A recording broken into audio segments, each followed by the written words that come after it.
দর্শক, টানা ভারী বৃষ্টি ও পাহাড়ি ঢলে নেত্রকোনার বিভিন্ন নদ নদীর পানি বৃদ্ধি পাচ্ছে।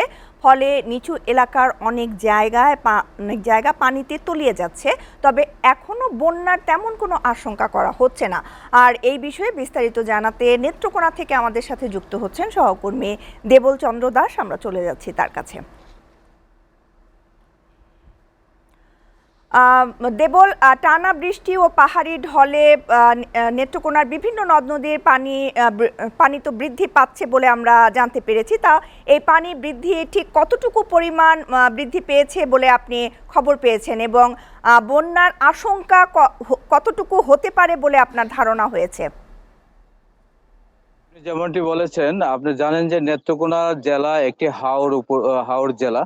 তো আসলে এই জেলার কিন্তু 10টি উপজেলা রয়েছে, তার মধ্যে সীমান্তবর্তী উপজেলা রয়েছে 2টি, যেটি আসলে ভারতের মেঘালয়ের পাশাপাশি রয়েছে দুর্গাপুর এবং কলমাকান্দা উপজেলা। তো বিশেষ করে যে আমাদের আগে যে মানে দুর্গাপুর উপজেলার যে সোমেশ্বরী নদীতে পানি প্রবেশ করতো, এটা আসলে এখন জোয়ার আসলেই হয়, কিন্তু এটা আসলে আপাতত নেই। কিন্তু কলমাকান্দা উপজেলার যে উপতাকালী নদী রয়েছে, এটি কিন্তু প্রথমে আমাদের যে পাহাড় রয়েছে, পাহাড়ে যে গণেশ্বর রয়েছে, সেই দিক দিয়ে কিন্তু আমাদের উপতাকালী নদীতে পানি প্রবেশ করে। সেই ক্ষেত্রে কিন্তু পানি প্রবেশ করার ফলে কিন্তু এই পানিটাই কিন্তু বিভিন্ন এলাকায় ছড়িয়ে পড়ে, এবং পড়ায় কিন্তু আসলে আমাদের যে জেলার বিভিন্ন হাওর এলাকা এবং বিভিন্ন যে নিচু এলাকা রয়েছে, এগুলা কিন্তু প্লাবিত হতে শুরু করে।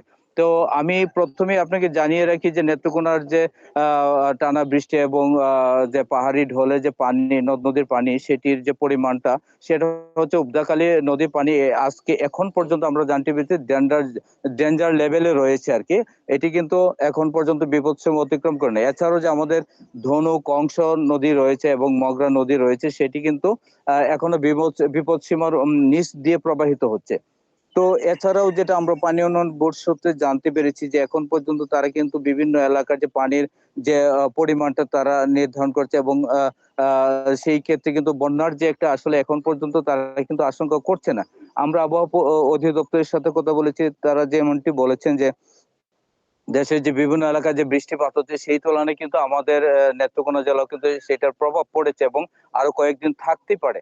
তো এছাড়াও যে বন্যার যে প্রিপারেশন নিয়ে কিন্তু জেলা প্রশাসনও প্রস্তুত রয়েছে, এবং তারাও কিন্তু যদি বন্যা হয় নেত্রকোনায়, সেই ক্ষেত্রে তারাও কিন্তু আসলে অতীতে যেমন ভাবে তারা পরিস্থিতি মোকাবেলা করেছে, তারাও কিন্তু তেমনটি করবে। তো আমার কাছে নেত্রকোনা থেকে আসলে এই ছিল সর্বশেষ পরিস্থিতি। দেবল, আপনাকে ধন্যবাদ।